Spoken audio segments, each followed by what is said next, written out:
Assalamualaikum warahmatullahi wabarakatuh. Di sini saya akan menganalisis tentang unsur intrinsik dan ekstrinsik dari novel Hujan karya Terelie. Di dalam unsur intrinsik yang pertama ada tema. Pada novel Hujan karya Terelie ini, tema yang terkandung adalah tentang persahabatan, cinta, tentang perpisahan, tentang melupakan, dan tentang hujan. Untuk yang kedua, ada alur. Alur yang digunakan adalah alur maju mundur, di mana Lail datang ke seorang psikolog, kemudian psikolog tersebut meminta menceritakan kembali tentang kehidupannya.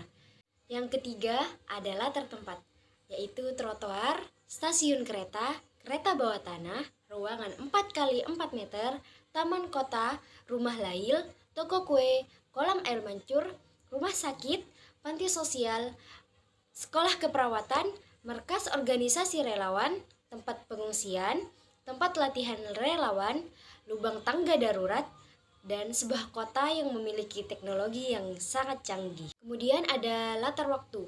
Pertama, pagi. Pagi hari, berita tentang penduduk ke-10 miliar tersebar di mana-mana. Letusan Gunung Merapi, gempa bumi terjadi pada saat pagi hari di saat Lail sedang berangkat ke sekolah barunya. Siang hari, pada jam makan siang, Lail dan Maryam dipanggil mendadak oleh Ibu Suri. Sore hari, sorenya dengan masih diliputi sukacita lulus dari sekolah, tiba-tiba Lail dan Maryam dipanggil ke kantor Ibu Suri. Malam hari, malam pertama, Lail dan Esok menginap di rumah sakit yang merawat Ibu Esok. Kemudian ada latar suasana. Mengejutkan, kereta kapsul berhenti secara mendadak karena adanya letusan gunung purba di belahan benua lain. Panik, terjadinya gempa susulan di lorong kereta. Senang, Lail dan Maryam lulus tes yang dilakukan untuk menjadi seorang relawan. Sedih, Lail mengira Esok pergi dengan kapal raksasa tersebut bersama Claudia.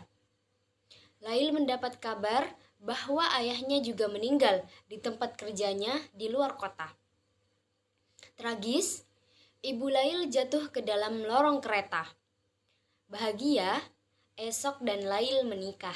Merupakan gadis pemberani, memiliki jiwa sosial yang tinggi, pintar, dan berbakat. Esok, seorang ilmuwan muda yang paling terkenal dan cerdas. Maryam, seorang yang humoris dan memiliki jiwa sosial yang tinggi. Claudia, mudah bergaul dan tidak membeda-bedakan. Ibu Suri, tegas dan disiplin. Ibu Esok, baik hati, pantang menyerah. Elijah adalah seorang psikolog. Yang kelima ada sudut pandang. Sudut pandang yang digunakan dalam novel ini adalah sudut pandang orang ketiga, karena ada penggunaan kata ganti dia, ia, dan kata ganti nama. Yang keenam ada amanat. Ketika kita memiliki kenangan yang menyakitkan, bukan harus melupakan hal menyakitkan tersebut atau menghilangkan kenangan tersebut, tetapi bagaimana memeluk erat-erat semua hal yang menyakitkan yang sedang dialami. Bukan melupakan yang jadi masalahnya, tapi menerima. Barang siapa yang bisa menerima, maka dia akan melupakan dan hidup bahagia. Tapi jika kita tidak bisa menerima, kita tidak akan pernah bisa melupakan kenangan tersebut. Kemudian ada unsur ekstrinsik. Pertama, ada latar belakang pengarang. Terelie adalah seorang nama pena dari seseorang bernama Darwis. Dia bersekolah SD dan SMP di SDN dan SMN 2 Kikim Timur, Sumatera Selatan. Lalu, dia melanjutkan pendidikannya di SMUN 9 Bandar Lampung. Setelah itu, dia melanjutkan berkuliah di Universitas Indonesia dengan mengambil Fakultas Ekonomi. Ia lahir pada 21 Mei 1979. Dia menikah dan memiliki 2 anak. Salah satu yang menjadi ciri khas di setiap novelnya, dia jarang sekali menampilkan biografinya, Darwis. Akhir-akhir ini, dia membuat buku dengan judul hanya 1 kata. Hubungan antara Terelie dengan novel ini adalah ketika dia menjelaskan kehidupan di universitasnya. Yang kedua ada nilai moral. Dari segi politik, Ketika seorang pemimpin sudah membuat suatu keputusan, maka orang yang lebih tahu daripadanya tidak bisa berbuat apa-apa untuk mencegahnya. Dari segi sosial, Lail memiliki sikap sosial yang tinggi. Dia lebih mementingkan kepentingan orang lain daripada kepentingannya sendiri.